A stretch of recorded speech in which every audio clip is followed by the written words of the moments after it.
पुरुषोत्तम मास में सभी व्रतधारी के हृदय में विराजमान प्रभु के मूर्तिमंत स्वरूप को मेरी सभी इंद्रियों द्वारा साष्टांग वंदन। पुरुषोत्तम यानी प्रभु ने प्रदान किया हुआ ये अवसर, मौका, जिसमें हमें प्रभु की बताए गए मार्गों पर चलना है और जीवन उन्नत करना है। शास्त्र, पुराण, वेद, उपनिषद ये भिन्न भिन्न नीतियों पर चलना है और अपने जीवन को उच्च बनाना है। ये 365 दिन की अवधि में से विशिष्ट समय का अवसर, जिसमें अपने जीवन के मूल्यों को, नीतियों को, संस्कारों को आगे बढ़ाने के लिए प्रभु के शरण में जाना है। यही अवसर को प्रभु ने पुरुषोत्तम मास नाम दिया है। आधुनिक भाषा में यदि कहे तो हमारी पर्सनों का डेवलपमेंट, पर्सनालिटी डेवलपमेंट, केवल बाह्य दृष्टि से नहीं करना है। ये विकास आंतरिक, मानसिक और बाह्य है। त्रिविध शक्तियों को जगाने की हमारी सनातनीय वैदिक परंपरा ये अधिक मास यानी पुरुषोत्तम मास, जिसने हमें प्रभु द्वारा प्राप्त हुआ है। ये परंपरा रूसी परंपरा है, जिसमें केवल ईश्वर स्तुति, ईश्वर उपासना ही नहीं, मानवीय मूल्यों का भी विकास, मानवीय चैतन्य मूल्यों का भी विकास समाहित है।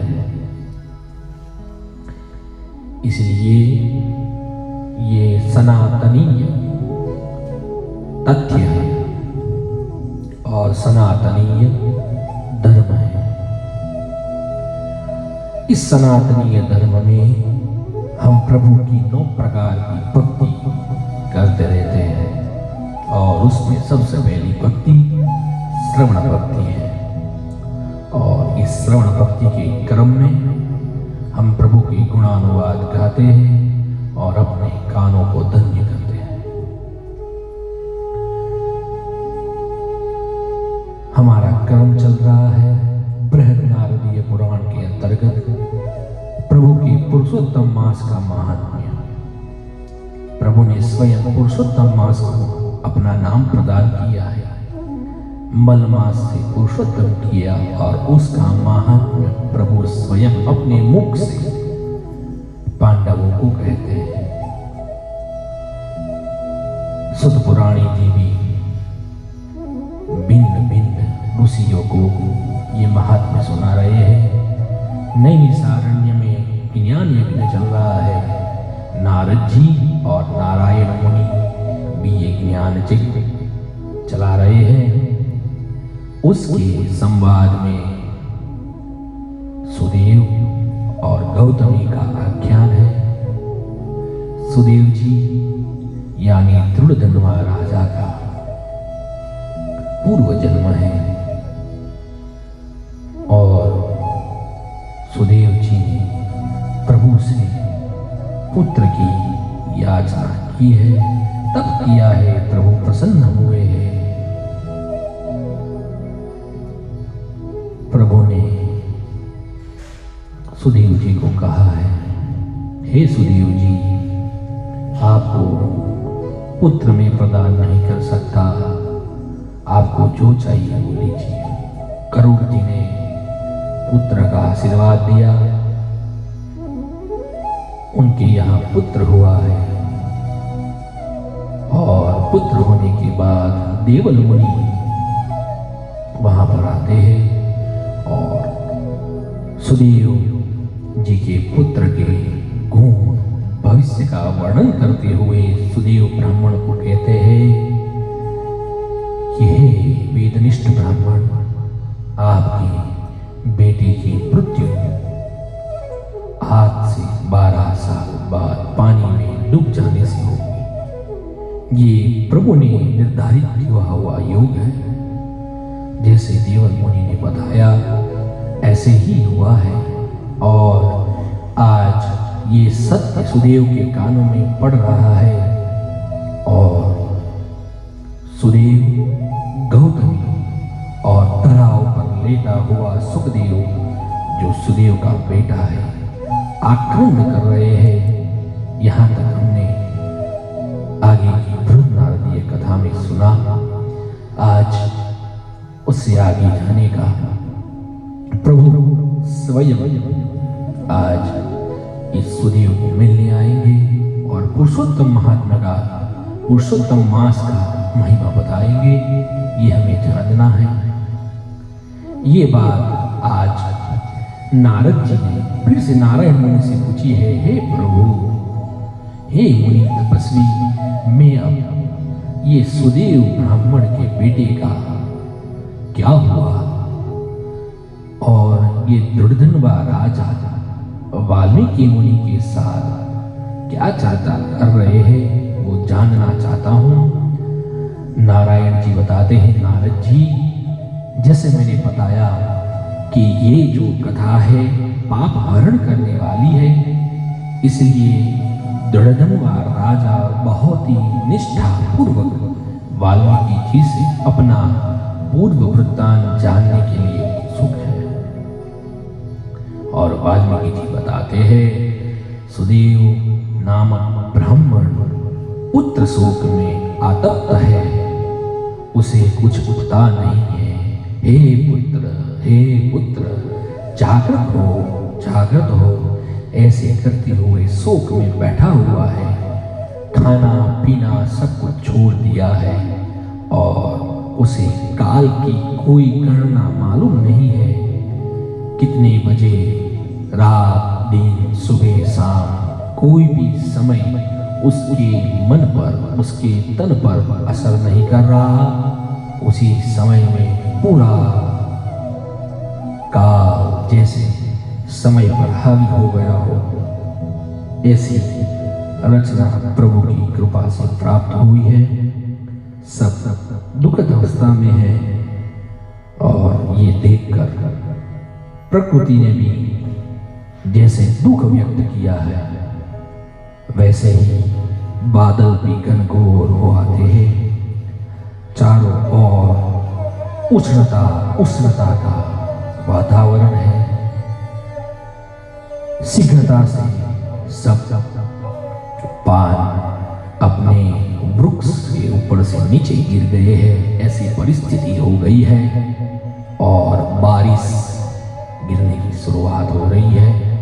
अनाधार बारिश गिर रही है। यहाँ पर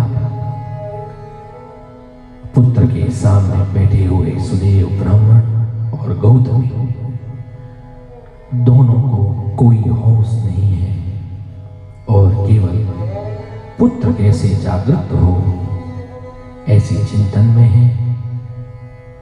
और प्रभु कृपा से उन्हें पता नहीं है, लेकिन ये समय था, वो समय पुरुषोत्तम मास था। वल्लभोयम मासोस्ति, प्रभु का मास था और उस पुरुषोत्तम मास में ये पति पत्नी भोजन ग्रहण नहीं करते, पानी भी नहीं पीते, न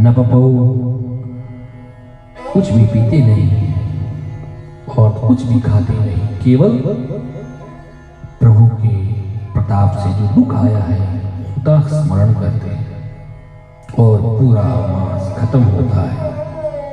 यहाँ धीरे धीरे बारिश भी शांत होती है। मास खत्म होने के वक्त पर स्वयं प्रभु उनके सामने अवतरित होते हैं और इस सुदेव को बुलाते हैं। ये देखकर सुदेव में जो होश नहीं है, धीरे धीरे वो स्वस्थ होता जाता है। प्रभु को देखकर खड़ा होता है, अपने दोनों हाथ जोड़कर नमस्कार करता है। कृष्ण तव शरणम मम, प्रभु को हाथ जोड़कर कहता है, हे प्रभु, हे हरि, हे पुरुषोत्तम, आपका ही शरण मेरे लिए है।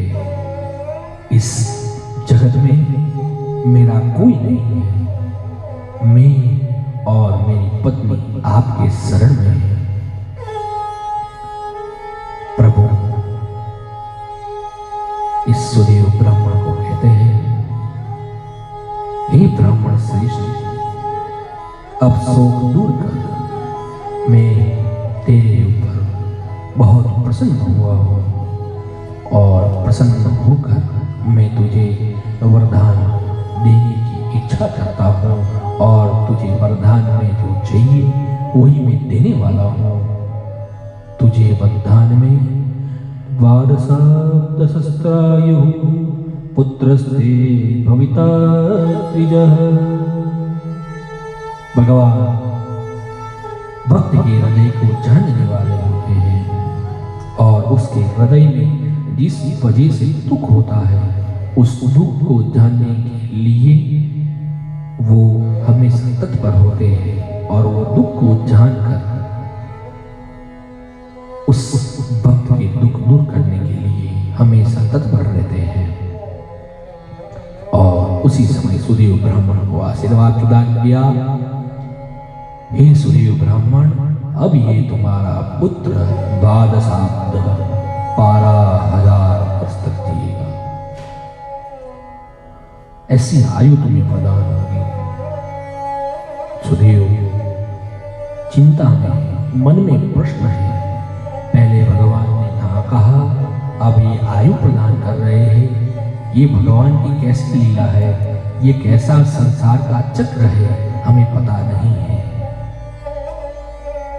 क्या भगवान मेरे कर्म के आधार पर ये कार्य कर रहे हैं, ये सब क्या है? मन में ये शंका है। लेकिन सुदेव जी को, कृष्ण को ये पूछ नहीं रहे हैं। भगवान बता रहे हैं, सुदेव जी, आपने जो ये अनायास कृतम व्रतम, आपने जो अनायास से व्रत किया हुआ है, उसी के पुण्य प्रताप से ये प्राप्त हुआ है। ये आप शोक में ग्रस्त थे, आप मन में दुखी थे और पुत्र पुत्र ऐसा पुकार रहे थे। तब मेरा प्रिय मास यानी पुरुषोत्तम मास चल रहा था और आपने भोजन ग्रहण नहीं किया, पानी ग्रहण नहीं किया और उसी वजह से आप तपधारी हो गए और व्रतधारी हो गए, और व्रतधारी होने से मैं आपकी ऊपर प्रसन्न हुआ हूँ। इसी वजह से मैं आपको पुत्र की आयु प्रदान करता हूँ। लेकिन उससे पहले एक वृत्तांत, एक रहस्य, इतिहास पुराणानाम वृत्तांतम तवस्रायस्य, इतिहास और पुराण का जो रहस्य है उसे मैं सुनाना चाहता हूँ। ये सुनिए। प्रभु ने इतिहास और पुराण की बातें सुनाई। कहते हैं कि मार्कंडेय ऋषि जी ने रघु राजा को ये बात बताई थी। ये कौन सी बात थी? ये बात बताते हुए कहते हैं, धनु शर्मा नामक एक पंडित थे, उनको भी आपके जैसे ही पुत्र की लालसा हुई। पुत्र मेरे कुल में हो ऐसी उनको इच्छा थी और उन्होंने तप किया, और तप करने से देवता प्रसन्न हुए। देवता प्रसन्न हुए और धनु ऋषि को कहा, धनु मुनि को कहा, हे ऋषि, हे मुनि, आपको जो चाहिए आप मांग सकते हो। धनु मुनि ने कहा, हे देवता गण, मुझे वेदनिष्ठ और अमर पुत्र चाहिए। तब देवताओं ने कहा, अमर पुत्र किसी को प्राप्त नहीं होता, आपको इसके अलावा जो चाहिए वो मांगिए। तब धनु ऋषि ने कहा, मेरे बेटे को वेदनिष्ठ और निमित्त आयु प्रदान करिए। देवता लोग कहते हैं, निमित्त आयु क्या होती है? आयु कर्मं च वित्तं च विद्या निधनमेव च पंचेतान् विसृज्यन्ते गर्भस्थस्यैव देहिनः। बहुत ही पुराना ये श्लोक, और काश्मीर नरेश के बेटे को पढ़ाते हुए विष्णु शर्माजी ने बताया कि हे बेटे, 4 बेटे थे, उनको बहुत ही कम समय में सिखाना था। तब उन्होंने 4 बेटे को बताया, आयु कर्मम च वित्तं च विद्या निधनमेव। ये 5 चीजें आपके हाथ में नहीं है, वो विधाता के हाथ में है। यदि आपने ये बहुत ही जबरदस्ती से छीनने की और प्राप्त करने की कोशिश की तो उसका फल बहुत ही विपरीत होता है। गुजराती में कहते हैं, जो चीज बाधा से प्राप्त होती है वो हमेशा जीवन में बाधा स्वरूप ही होती है। आप तुलनात्मक ग्रहण करते हो, तुलनात्मक ग्रहण होने से तुलना ही जीवन में रहती है। कोई भी कंडीशन आप रखते हो तो कंडीशन में कुछ ना कुछ आपको दिक्कतें रहती हैं। यहाँ पर प्रभु ने कहा कि आपको पुत्र सुख नहीं है, तब भी ये पुत्र सुख की याचना सुदेव जी ने की थी। और धनु शर्मा नामक पंडित ने, मुनि ने ये कहा, मुझे अमरत्व वाला बेटा दीजिए।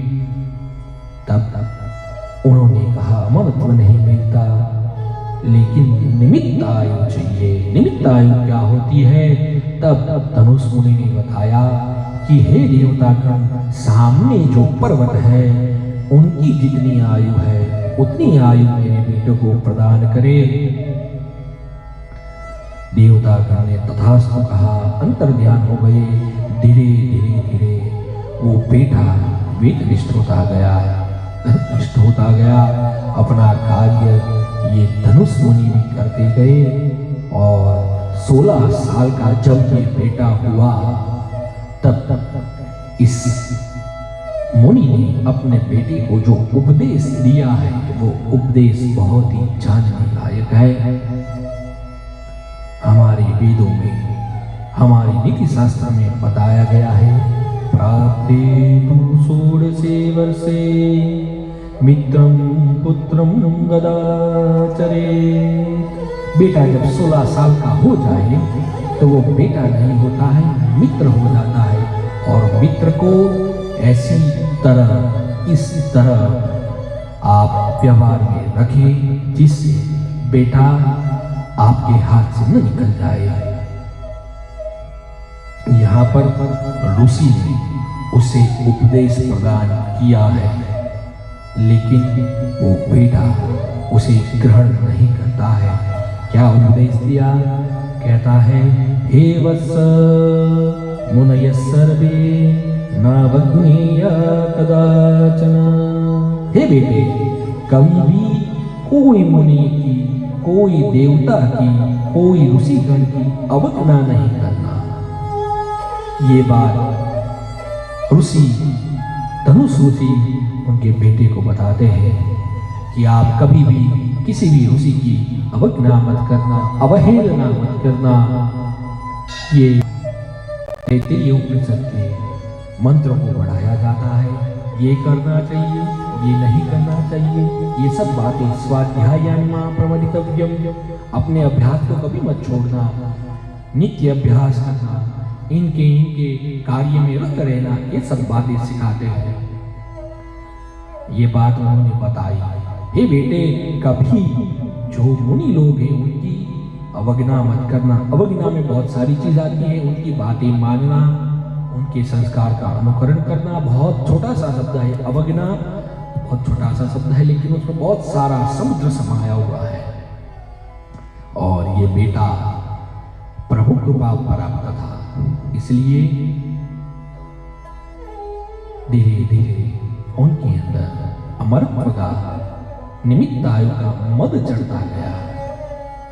और वो एक दिन महिष ऋषि, जहां पर प्रभु शालिग्राम की पूजा कर रहे थे, वहां गया और वहां जाकर महिष ऋषि जी के शालिग्राम को ग्रहण करता है और वो शालिग्राम जल में निक्षिप्त कर देता है, डाल देता है। ये देखकर तपोनिष्ठ स्वयं दुर्वासा के अवतार क्रोधित हो जाते हैं। क्रोधवश ये धनुष मुनि के ऋषि के बेटे के पुत्र श्राप प्रदान करते हैं, हे ब्राह्मण पुत्र, तुम्हारी मृत्यु हो। हाथ में अंजलि ग्रहण करके हुए मृत्युदान देते हैं, लेकिन मृत्युदान देने के बाद भी मृत्यु प्राप्त नहीं होती है। ये देखकर ये ऋषि अपने तपोबल पर चिंतन करने लगते हैं। क्या मेरा तपोबल कम है? क्या मेरा तप अब खत्म होने लगा है? और ऐसा सोचकर अपने श्वास को लेकर छोड़ते हैं और उस उच्छ्वास में से महिष की उत्पत्ति होती है। जितने उच्छ्वास का काल है, इतने सारे महिषों की उत्पत्ति होती है और वो सारे महिष दौड़ते हुए जो पर्वत जितनी आयु बताई थी उस पर्वत पर जाकर टकराते हैं और टकराते हुए धीरे धीरे पर्वत को चकनाचूर कर देते हैं और जो निमित्त आयु बताई थी उसके मुताबिक वो बेटे मृत्यु को प्राप्त होता है। ये देखकर धनुष ऋषि उस बेटे को अपनी गोद में लेते हैं और अपने भाग्य को कहते हैं कि जो मां का हुआ पुत्र है वो कभी भी सुख नहीं प्रदान करता। अपने भाग्य को बारी बारी से ये कहते हैं और अग्नि उत्पन्न कर अपना देह और पुत्र को साथ में लेकर अग्नि में भस्मीभूत कर देते हैं। भगवान बताते हैं कि हे सुदेव ब्राह्मण, ये पुत्र तुम्हें गरुड़ जी की कृपा से प्राप्त हुआ है, इसलिए तुम्हें सुख प्राप्त होगा, तुम्हारा नाम प्रशस्ति होगा, चारों ओर सब लोग तुम्हें भाग्यवान समझेंगे। तुम इस जन्म में सुख सौभाग्य प्राप्त कर ब्रह्मलोक को प्राप्त करोगे। अगले जन्म में तुम्हारा जन्म एक क्षत्रिय कुल में होगा और दृढ़धन्वा नामक राजा तुम्हारा दूसरा जन्म होगा और ये गौतमी नामक तुम्हारी पत्नी वो गुण सुंदरी नामक आपकी रानी होगी और ये रानी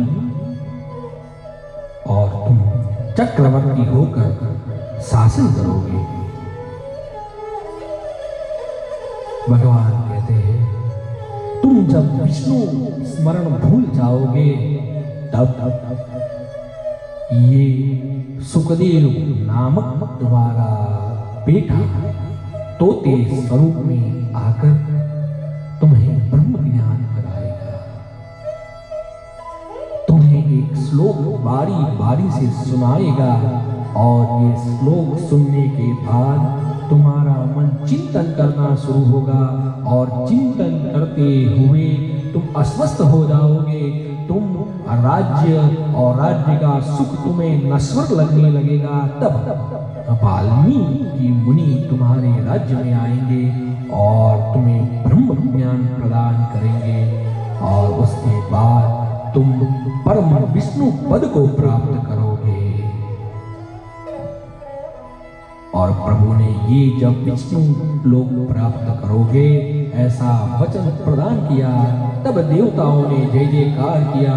पुरुषोत्तम भगवान की जय, श्री कृष्ण भगवान की जय, जय जयकार किया और सभी भगवान देवता लोग जो थे वहां अंतर्ध्यान हुए। तब सुदेव ब्राह्मण ने नमस्कार करते हुए अपने दुख को प्रभु के सामने रखा। क्यों? क्योंकि उनके जो बेटे थे वो जागृत हुए और उनके अंदर जो दुख था वो दुख दूर हुए और दूर होने के बाद अपना सत्य प्रभु के सामने रखते हुए कहता है, हे प्रभु, हे नाथ, हे दीनानाथ, मैं आपके सत्य को जान नहीं सका, मेरे भाग्य में नहीं था, तब भी मैंने आपके पास पुत्र मांगा। सठो हम नहीं जाने, अपने आप को कहता है कि मैं सठ हूं। सठ यानी जिसकी बुद्धि चली गई है ऐसा हो। ये तपोनिष्ठ सुदेव ब्राह्मण अपने आप को सठ कहता है। मुझे कुछ पता नहीं है, ऐसा मैं आपके पास पुत्र की याचना की, आपने पहले मुझे ना बोला।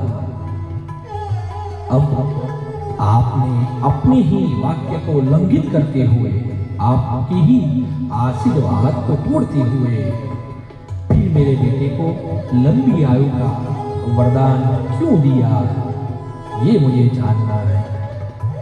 ऐसा प्रश्न प्रभु के आगे रखा और यहाँ नारद जी और नारायण आज का 18वां अध्याय पूर्ण करते हैं। हमारे मन में भी ऐसे प्रश्न होते हैं कि हमारा पूर्व जन्म और उत्तर जन्म कैसे होता है। ये सब भगवान की रचना है, लेकिन इस गुणानुवाद से हमें ये जानना बहुत ही जरूरी है कि भगवान जो हमें देना चाहता है वो हमें प्रदान करता ही है। एक बहुत ही ख्यातनाम संत थे, उसके पास एक राजा आया। वो कहता है कि मैं इस राज्य का सब भोजन, शासन और दूसरा कार्यभार संभालता हूं। तब उस संत ने बताया कि ठीक है, तो इस पशु और जंतु सभी का कार्य भोजन आप ही संभालते होंगे। राजा ने कहा, मेरी कार्यशाला में, अश्वशाला में और हस्तीशाला में बहुत सारे हाथी वगैरह हैं, उसका सभी का भोजन मैं देखता हूँ। और हमारे यहाँ तो 1,00,000 से भी ज़्यादा, 1,00,000 से भी ज़्यादा गाय है, उसका खाना वगैरह मैं ही देखता हूँ। और सभी जगह प्याऊ लगाए हैं, सब कुछ मैं ही देखता हूँ। तब वो संत ने कहा, उस कोने में चले जाओ, वहाँ पर एक छोटी सी कटोरी है, वो ढकी हुई है, वहाँ पर जाके देखो वो चींटी ने खाना खाया कि नहीं। वो जाकर देखता है, वो चींटी थी, उसमें छोटा सा अक्षत राइस का दाना पड़ा हुआ था। वो जाता है, देखता है और सोचता है, मैंने तो यहाँ रखा नहीं है, तो किसने रखा। तब वो संत वो राजा को कहते हैं, जो ऊपर महान राजा बैठा हुआ है, उसका काम है किसको क्या देना, कब देना। किस्मत में है तो सबको सब कुछ मिलता है, लेकिन उसकी बनाई हुई रेखा में चलोगे तो आपको सब कुछ मिलेगा। उसकी बनाई हुई रेखा से बाहर जाओगे तो कुछ मिलेगा नहीं। खेल का भी नियम है, आप बाउंड्री के बाहर जाओगे तो फाउल कहलाओगे। फाउल वाले हमेशा बाहर पेविलियन में ही बैठते हैं, उसके लिए स्पेशल जगह होती है, वो कभी ही मैदान में खेल नहीं सकते। खेलना है, खेल दिली से खेलिए और भगवान के बनाए हुए नीति नियम में खेलिए। भगवान के चरणों में प्रार्थना करते हैं, हे प्रभु, हमारा खेल अच्छे से चले, हमारा जो भी दाव आए हम अच्छे से खेले, और हम जो भी गेंद खेले वो गेंद आपकी हो और आप ही मारे और हमें अच्छे गुण प्राप्त हो। ऐसे आपके चरणों में प्रार्थना करते हैं और आज का पाठ पुस्तक और आज का महात्म्य आपके चरणों में प्रदान करते हैं। जय जय श्री बृहन्नारदीय पुराणे पुत्र वरदान नाम अष्टादशोऽध्यायः। श्री कृष्ण चरण कमलमर्पितमस्तु। पुरुषोत्तम भगवान